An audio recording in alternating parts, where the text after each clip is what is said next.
નમસ્કાર દર્શક મિત્રો, હું છું રાજ. એક નજર કરી આજના મુખ્ય સમાચાર પર. રાજ્યમાં અનેક કોર્ટને બોમ્બથી ઉડાવી દેવાની ધમકી મળી રહી છે.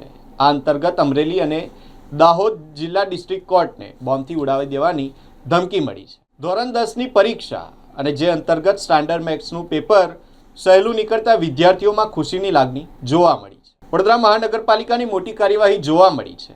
1 કરોડથી વધુ મિલકત વેરો બાકી હોય જેને લઈને મકરપુરા એસટી ડેપો ખાતે બુકિંગ ઓફિસ અને પાર્સલ ઓફિસને સીઝ કરવામાં આવી છે.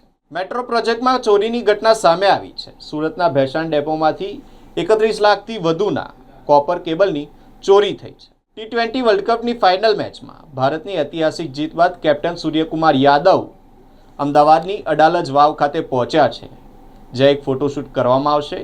ચાહકોએ ઇન્ડિયાના નારા પણ લગાવ્યા છે.